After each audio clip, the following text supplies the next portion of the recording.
நான் வந்து யாரையும் கண்டுபிடிச்சி உங்களுக்கு நான் தான் வாழ்க்கை கொடுத்தேன், இவங்களை நான் தான் ரெடி பண்ணேன், அந்த மாதிரிலாம் நான் சொல்ல மாட்டேன். ஏன்னா என்னை அப்படி சொல்லி சொல்லி பழக்கிட்டாங்க, நான் தான் வாழ்க்கை கொடுத்தேன்னு. அந்த மாதிரி சில பேருடைய வெற்றியினுடைய படிக்கட்டுக்கு தூண்டுகோலா யாராவது இருப்பாங்கன்னு சொல்லுவாங்க. அந்த மாதிரி உங்களுடைய இந்த இடத்துக்கு கொண்டு வர்றதுக்கு தூண்டுகோலா யாருங்க? இல்லை ஃபர்ஸ்ட் பார்த்தீங்கன்னா பாலாஜன் அவர் தான் சொல்லணும். நம்ம ஜெயா டிவியில் பிச்சாதிபதி பண்ணிட்டு இருந்தார். அப்போ சரவணராஜன் தான் டைரக்டர். ஸோ அதில் எனக்கு ஃபர்ஸ்ட் சான்ஸ் கொடுத்தாங்க. அப்புறம் இன்னொரு சேனல் அப்படியே சேனலில் இருந்துட்டு அதுக்கப்புறம் பார்த்தீங்கன்னா நம்ம மன்மதன் ஃபர்ஸ்ட் ஃபிலிம் சிம்பு தான் என்னோட லைஃப்பில் வந்து ஒரு காட் ஃபாதர்.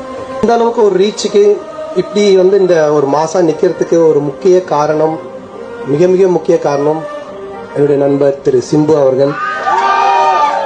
அவர் இல்லைன்னா உண்மையிலே நான் இங்கே இப்போ இந்த படத்தில் இல்லை.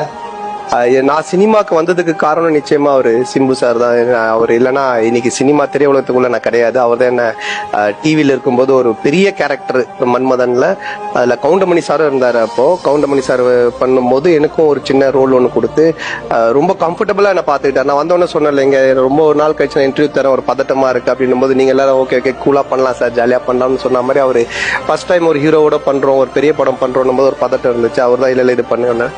அப்புறம் அவரு எனக்கு ஒரு பெரிய சப்போர்ட் என்னன்னா, அதுக்கப்புறமா எஜே சூர்யா அவரும் ஃப்ரெண்டு. அப்ப எஜே சூர்யா சொல்லி எனக்கு அந்த படமும் அவர் தான் ரெக்கமெண்ட் பண்ணார், அன்பே ஆறுயிரே. அந்த காமெடி ரொம்ப ஹிட் ஆச்சு. அது இருக்கு இல்ல அப்படின்ற ஒரு காமெடி. ஸோ அந்த மாதிரி நிறைய ரெஃபரன்ஸ் பண்ணி என்ன அடுத்தடுத்து வல்லவன் அவர் படம் எல்லாமே லைனா நடிச்சுட்டு வந்தேன். ஆக்சுவலா இந்த படம் விடிவி கணேஷோட ப்ரொடக்ஷன்ல ஒரு படம் பண்ணோம், வானம். அப்ப என்னால டேட்டே கொடுக்க முடியல. ஆமா, டன் சீன் அப்படின்னு சொல்லிட்டு என்னால டேட்டே கொடுக்க முடியல. பயங்கர பிஸியா. அப்போ எனக்காக நைட் ஷூட் போட்டு ஒரு 2 hours